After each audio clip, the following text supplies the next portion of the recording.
Senyor diputat, senyora presidenta, m'agrada veure el Consell de Treball perquè el veig sanguinós, com quan jo era més jovenet. Però realment, fa 15 dies els de Podemos demanaven la dimissió del vicepresident. Avui els de Més per Menorca fan preguntes perquè antes estaven al govern i ara no fan preguntes al control, però la senyora Santiago ha posat els punts damunt les is a els de Podemos. Entrau a governar, ja dic, que acabau de xerrar i entrau a governar. I la pregunta que se fa al PIA és: estem en el que toca estar? I ara el Consell de Treball, presidenta, me dóna peu a poder-li seguint la pregunta que jo li fa. Perquè diu el Consell de Treball: nosaltres feim la política central de la CAIP està damunt el tema de salut laboral. No, la política central de la CAIP damunt el tema de salut laboral estiria si l'Institut de Salut Laboral que se va aprovar l'any 2010 estigués desenvolupat. I entre les relacions que existeixen entre treball i salut, això no acaba de funcionar.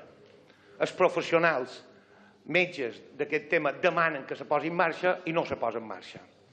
Se va aprovar una proposició no de llei, i han passat 7 mesos i se mos va aplaçar a una futura llei de salut que mos diria aquesta llei de salut com se resoldria el desenvolupament de l'aprovat l'any 2010 de l'Institut Laboral. Vinga, ja que xuleam, quan desenvolupam l'Institut de Salut? Gràcies.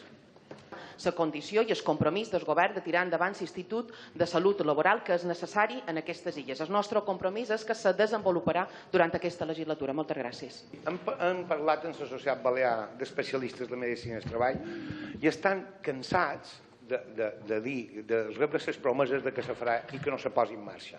Com molt bé ha dit el Consell de Treball, ha donat les dades dels 4.000 i pico d'accidents d'aquest darrer any, ha xerrat de l'increment de l'any 2012 fins al 2016 amb un increment de 1.000 accidents més per any.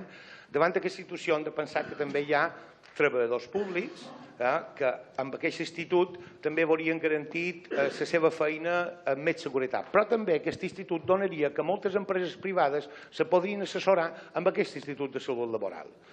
I aquesta és la feina també que reclama el que és la Societat Balear d'Especialistes de Medicina del Treball. Presidenta, ho dic perquè ho vàrem aprovar. Aquesta llei que se va dir a Salut que ficarien això no l'hem vista per lloc. Si pot ser, per favor, no facin més promeses perquè estem reiterats en compliments i molt sap greu a aquestes altures de la legislatura que en verdits de compliment no hi hagi ja resolucions. Moltes gràcies.